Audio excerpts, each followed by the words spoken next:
सप्तसप्तत्यधिक शतमोध्यायः। शक्तिपुत्र पराशर का जन्म और पिता की मृत्यु का हाल सुनकर कुपित हुए पराशर को शांत करने के लिए वशिष्ठ जी का उन्हें और वो पाख्यान सुनाना। गंधर्व कहता है, अर्जुन, तदंतर वशिष्ठ जी के आश्रम में रहती हुई अदृश्यंती ने शक्ति के वंश को बढ़ाने वाले एक पुत्र को जन्म दिया। मानो उस बालक के रूप में दूसरे शक्ति मुनि ही हों। भरत श्रेष्ठ, मुनिवर भगवान वशिष्ठ ने स्वयं अपने पौत्र के जात कर्म आदि संस्कार किए। उस बालक ने गर्भ में आकर परासु मरने की इच्छा वाले वशिष्ठ मुनि को पुनः जीवित रहने के लिए उत्साहित किया था। इसलिए वह लोक में पराशर के नाम से विख्यात हुआ। धर्मात्मा पराशर मुनि वशिष्ठ को ही अपना पिता मानते थे और जन्म से ही उनके प्रति पितृभाव रखते थे। परंतप कुंती कुमार, एक दिन ब्रह्मऋषि पराशर ने अपनी माता अदृश्यंती के सामने ही वशिष्ठ जी को तात कहकर पुकारा। बेटे के मुख से परिपूर्ण अर्थ का बोधक तात यह मधुर वचन सुनकर अदृश्यंती के नेत्रों में आंसू भर आए और वो उससे बोली, बेटा, ये तुम्हारे पिता के भी पिता हैं, तुम इन्हें तात तात कहकर न पुकारो। वत्स, तुम्हारे पिता को तो वन के भीतर राक्षस खा गया। अनघ, तुम जिन्हें तात मानते हो ये तुम्हारे तात नहीं हैं, ये तो तुम्हारे यशस्वी पिता के भी पूजनीय पिता हैं। माता के यों कहने पर सत्यवादी मुनिश्रेष्ठ महामना पराशर दुख से आतुर हो उठे। उन्होंने उसी समय सब लोगों का नष्ट कर डालने का विचार किया। उनके मन का ऐसा निश्चय जान ब्रह्मवेत्ताओं में श्रेष्ठ महातपस्वी महात्मा एवं तात्विक बुद्धि वाले मित्रा वरुण नंदन वशिष्ठ जी ने पराशर को ऐसा करने से रोक दिया, जिस हेतु और युक्ति से वो उन्हें रोकने में सफल हुए वो बताता हूँ, सुनिए। वशिष्ठ जी ने पराशर से कहा, वत्स, इस पृथ्वी पर कृतवीर नाम से प्रसिद्ध एक राजा थे। वे नृपश्रेष्ठ वेदज्ञ भृगुवंशी ब्राह्मणों के यजमान थे। तात उन महाराज ने सोमयज्ञ करके उसके अंत में उन अग्रभोजी भार्गवों को विपुल धन और धान्य देकर उसके द्वारा पूर्ण संतुष्ट किया। राजाओं में श्रेष्ठ कृतवीर्य के स्वर्गवासी हो जाने पर उनके वंशजों को किसी तरह द्रव्य की आवश्यकता आ पड़ी। भृगुवंशी ब्राह्मणों के यहाँ धन है, यह जानकर वे सभी राजपुत्र उन श्रेष्ठ भार्गवों के पास याचक बनकर गए। उस समय कुछ भार्गवों ने अपनी अक्षय धनराशि को धरती में गाड़ दिया। कुछ ने क्षत्रियों के भय से समझकर अपना धन ब्राह्मणों को दे दिया और कुछ भृगुवंशियों ने उन क्षत्रियों को यथेष्ट धन दे भी दिया। तात कुछ दूसरे कारणों का विचार करके उस समय उन्होंने क्षत्रियों को धन प्रदान किया था। वत्स, तदनंतर किसी क्षत्रिय ने अकस्मात धरती खोदते खोदते किसी भृगुवंशी के घर में गड़ा हुआ धन पा लिया। तभी सभी श्रेष्ठ क्षत्रियों ने एकत्र होकर उस धन को देखा। फिर तो उन्होंने क्रोध में भरकर शरण में आए हुए भृगुवंशियों का भी अपमान किया। उन महान धनुर्धर वीरों ने वहां आए हुए समस्त भार्गवों को तीखे बाणों से मारकर यमलोक पहुंचा दिया। तदनंतर भृगुवंशियों के गर्भस्थ बालकों की भी हत्या करते हुए वे क्रोधांध क्षत्रिय सारी पृथ्वी पर विचरने लगे। इस प्रकार भृगुवंश का उच्छेद आरंभ होने पर भृगुवंशियों की पत्नियां उस समय भय के मारे हिमालय की दुर्गम कंदरा में जा छिपीं। उनमें से एक स्त्री ने अपने महान तेजस्वी गर्भ को भय के मारे एक ओर की जांघ को चीरकर उसमें रख लिया। उस वामोरु ने अपने पति के वंश की वृद्धि के लिए ऐसा साहस किया था। उस गर्भ का समाचार जानकर कोई ब्राह्मणी बहुत डर गई और उसने शीघ्र ही अकेली जाकर क्षत्रियों के समीप उसकी खबर पहुंचा दी। फिर तो वो क्षत्रिय लोग उस गर्भ की हत्या करने के लिए उद्यत हो वहां गए। उन्होंने देखा वह ब्राह्मणी अपने तेज से प्रकाशित हो रही है। उसी समय उस ब्राह्मणी का वह गर्भस्थ शिशु उसकी जांघ फाड़कर बाहर निकल आया। बाहर निकलते ही दोपहर के प्रचंड सूर्य की भांति उस तेजस्वी शिशु ने अपने तेज से उन क्षत्रियों की आंखों की ज्योति छीन ली। तब वे अंधे होकर उस पर्वत के बीहड़ स्थानों में भटकने लगे। फिर मोह के वशीभूत हो अपनी दृष्टि को खो देने वाले क्षत्रियों ने पुनः दृष्टि प्राप्त करने के लिए उस सती साध्वी ब्राह्मणी की शरण ली। वे क्षत्रिय उस समय आंख की ज्योति से वंचित हो बुझी हुई लपटों वाली आग के समान अत्यंत दुख से आतुर एवं अचेत हो रहे थे। अतः वे उस महान सौभाग्यशालिनी देवी से इस प्रकार बोले, देवी, यदि आपकी कृपा हो तो नेत्र पाकर यह क्षत्रियों का दल अब लौट जाएगा। थोड़ी देर विश्राम करके हम सभी पापाचारी यहाँ से साथ ही चले जाएंगे। शोभने, तुम अपने पुत्र के साथ हम सब पर प्रसन्न हो जाओ और पुनः नूतन दृष्टि देकर हम सभी राजपुत्रों की रक्षा करो। इस प्रकार श्री महाभारत आदि पर्व के अंतर्गत चैत्र रथ पर्व में और वो पाख्यान विषयक 170वां अध्याय पूरा हुआ।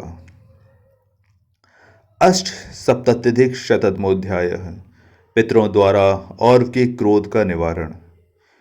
ब्राह्मणी ने कहा, पुत्रों, मैंने तुम्हारी दृष्टि नहीं ली है, मुझे तुम पर क्रोध भी नहीं है, परंतु मेरी जांग से पैदा हुआ यह भृगुवंशी बालक निश्चय ही तुम्हारे ऊपर आज कुपित हुआ है।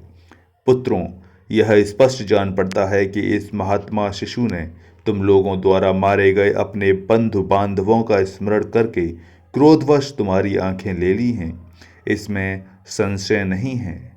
बच्चों, जब से तुम लोग भृगुवंशियों के गर्भस्थ बालकों की भी हत्या करने लगे, तब से मैंने अपने इस गर्भ को 100 वर्षों तक एक जांघ में छिपाकर रखा था। भृगुकुल का पुनः प्रिय करने की इच्छा से 6 अंगों सहित संपूर्ण वेद इस बालक को गर्भ में ही प्राप्त हो गए थे। अतः यह बालक अपने पिता के वध से कुपित हो निश्चय ही तुम लोगों को मार डालना चाहता है। इसी के दिव्य तेज से तुम्हारी नेत्र ज्योति छिन गई है। इसलिए तुम लोग मेरे इस उत्तम पुत्र औरव से ही याचना करो। यह तुम लोगों के नतमस्तक होने से संतुष्ट होकर पुनः तुम्हारी खोई हुई नेत्रों की ज्योति दे देगा। वशिष्ठ जी कहते हैं, पराशर, ब्राह्मणी के यों कहने पर उन सब क्षत्रियों ने तब औरव को प्रणाम करके कहा, आप प्रसन्न होइए। तब उनके विनय युक्त वचन सुनकर औरव ने प्रसन्न हो अपने तप के प्रभाव से उनके नेत्रों की ज्योति दे दी। वे साधु शिरोमणि ब्रह्म ऋषि अपनी माता का उरु भेदन करके उत्पन्न हुए थे। इसी कारण लोक में औरव नाम से उनकी ख्याति हुई। तदनंतर अपनी खोई हुई आंखें पाकर वे क्षत्रिय लौट गए। इधर भृगुवंशी और मुनि ने संपूर्ण लोकों के पराभव पर विचार किया। वत्स पराशर, उन महामना मुनि ने समस्त लोगों का पूर्ण रूप से विनाश करने की ओर अपना मन लगाया। भृगुकुल को आनंदित करने वाले उस कुमार ने क्षत्रियों द्वारा मारे गए अपने भृगुवंशी पूर्वजों का सम्मान करने अथवा उनके वध का बदला लेने के लिए सब लोगों के विनाश का निश्चय किया और बहुत बड़ी तपस्या द्वारा अपनी शक्ति को बढ़ाया। उसने अपने पितरों को आनंदित करने के लिए अत्यंत उग्र तपस्या द्वारा देवता, असुर और मनुष्यों सहित उन सभी लोगों को संतप्त कर दिया। तात तदनंतर सभी पितरों ने अपने कुल का आनंद बढ़ाने वाले औरव मुनि का वह निश्चय जानकर पितृलोक से आकर यह बात कही। पितर बोले, बेटा औरव, तुम्हारी उग्र तपस्या का प्रभाव हमने देख लिया। अब अपना क्रोध रोको और संपूर्ण लोकों पर प्रसन्न हो जाओ।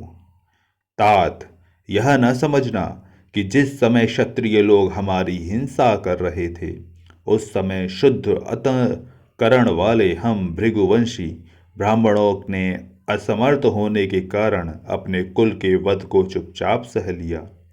वत्स, जब हमारी आयु बहुत बड़ी हो गई और तब भी मौत नहीं आई, उस दशा में हम लोगों को बड़ा खेद हुआ और हमने जानबूझकर क्षत्रियों से स्वयं अपना वध कराने की इच्छा की।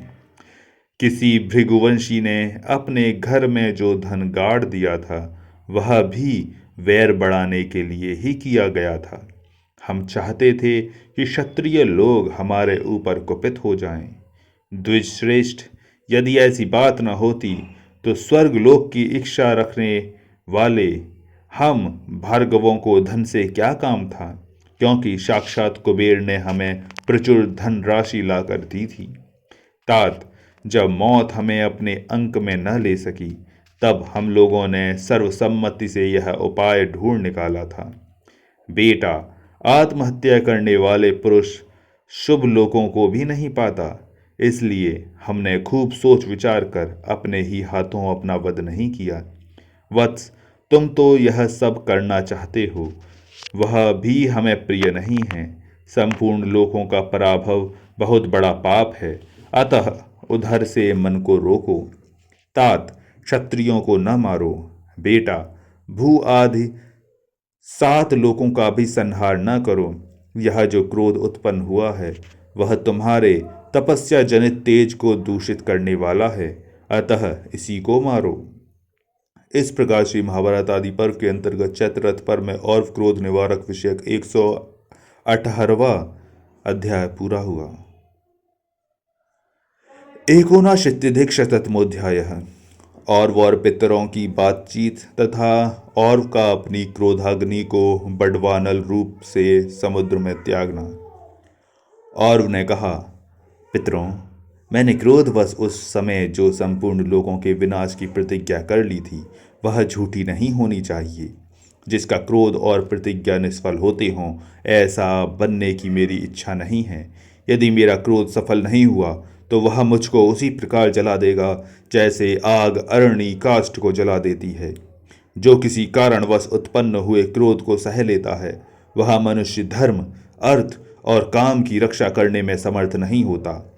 सबको जीतने की इच्छा रखने वाले राजाओं द्वारा उचित अवसर पर प्रयोग में लाया हुआ रोष दुष्टों का दमन और साधु पुरुषों की रक्षा करने वाला हो। मैं जिस दिनों माता की एक जांग में गर्भ सैया पर सोता था, उन दिनों क्षत्रियों द्वारा भार्गवों का वध होने पर माताओं का करुण क्रंदन मुझे स्पष्ट सुनाई देता था। इन नीच क्षत्रियों ने जब गर्भ के बच्चों तक के सिर काट काट कर संसार में भृगुवंशी ब्राह्मणों का संहार आरंभ कर दिया, तब मुझ में क्रोध का आवेश हुआ।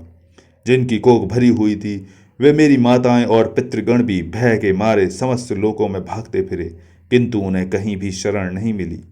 जब भार्गवों की पत्नियों का कोई भी रक्षक नहीं मिला, तब मेरी इस कल्याणमयी माता ने मुझे अपनी एक जांघ में छिपा कर रखा था। जब तक जगत में कोई भी पाप कर्मों को रोकने वाला होता है, तब तक संपूर्ण लोकों में पापियों का होना संभव नहीं होता। जब पापी मनुष्य को कहीं कोई रोकने वाला नहीं मिलता, तब बहुतेरे मनुष्य पाप करने में लग जाते हैं। जो मनुष्य शक्तिमान एवं समर्थ होते हुए भी जानबूझकर पाप को नहीं रोकता, वह भी उसी पाप कर्म में से लिप्त हो जाता है। इस लोक में अपना जीवन सबको प्रिय है। यह समझकर सबका शासन करने वाले राजा लोग सामर्थ्य होते हुए भी मेरे पिताओं की रक्षा न कर सके, इसलिए मैं भी इन सब लोगों पर कुपित हुआ हूँ। मुझ में इन्हें दंड देने की शक्ति है, अतः इस विषय में मैं आप लोगों का वचन मानने में असमर्थ हूँ। यदि मैं भी शक्ति रहते हुए लोगों के इस महान पापाचार को उदासीन भाव से चुपचाप देखता रहूं, तो मुझे भी उन लोगों के पाप से भय हो सकता है। मेरे क्रोध से उत्पन्न हुई ये आग संपूर्ण लोगों को अपनी लपटों में लपेट लेना चाहती है। यदि मैं इसे रोक दूं, तो यह मुझे भी अपने तेज से जलाकर भस्म कर डालेगी। मैं यह भी जानता हूं कि आप लोग समस्त जगत का हित चाहने वाले हैं, अतः शक्तिशाली पितरों, आप लोग ऐसा करें जिससे इन लोगों का और मेरा भी कल्याण हो। पितर बोले, और तुम्हारे क्रोध से उत्पन्न हुई जो यह अग्नि सब लोगों को अपना ग्रास बनाना चाहती है, उसे तुम जल में छोड़ दो, तुम्हारा कल्याण हो। क्योंकि सभी लोग जल में प्रतिष्ठित हैं, सभी रस जल के परिणाम हैं तथा संपूर्ण जगत भी जल का परिणाम माना गया है। अतः द्विजश्रेष्ठ, तुम अपनी इस क्रोधाग्नि को जल में ही छोड़ दो। विप्रवर, यदि तुम्हारी इच्छा हो तो यह क्रोधाग्नि जल को जलाती हुई समुद्र में स्थित रहे, क्योंकि सभी लोग जल के परिणाम माने गए हैं। अनग, ऐसा करने से तुम्हारी प्रतिज्ञा भी सच्ची हो जाएगी और देवताओं सहित समस्त लोग भी नष्ट नहीं होंगे।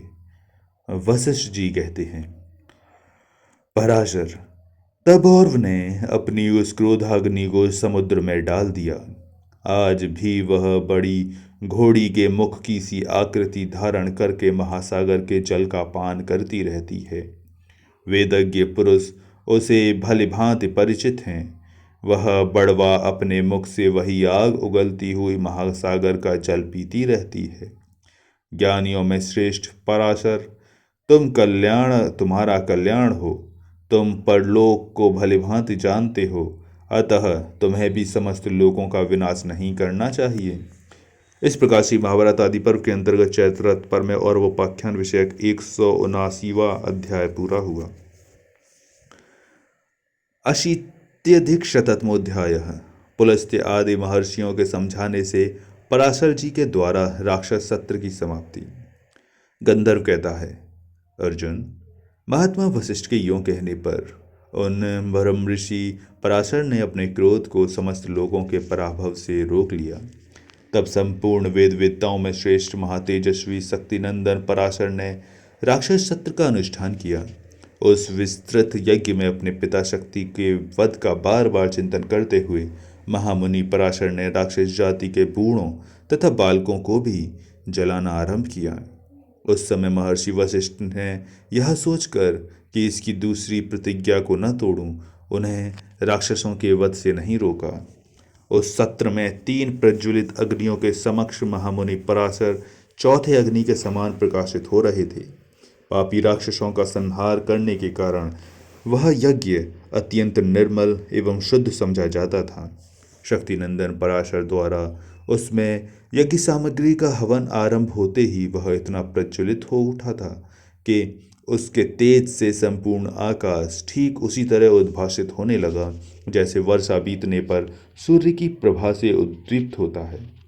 उस समय वशिष्ठ आदि सभी मुनियों को वहां तेज से प्रकाशमान महर्षि पराशर दूसरे सूर्य के समान जान पड़ते थे। तदनंतर दूसरों के लिए उस यज्ञ को बंद करना अत्यंत कठिन जानकर उदार बुद्धि महर्षि अत्रि स्वयं उस यज्ञ को समाप्त कराने की इच्छा से पराशर के पास आए। शत्रुओं का नाश करने वाले अर्जुन, उसी प्रकार पुलस्त्य, पुलह, कृतु और महाकृतु ने भी राक्षसों के जीवन की रक्षा के लिए वहां पदार्पण किया। भरत कुलभूषण कुंती कुमार उन राक्षसों का विनाश होता देख महर्षि पुलस्त्य ने शत्रुसूदन पराशर से यह बात कही, तात, तुम्हारे इस यज्ञ में कोई विघ्न तो नहीं पड़ा?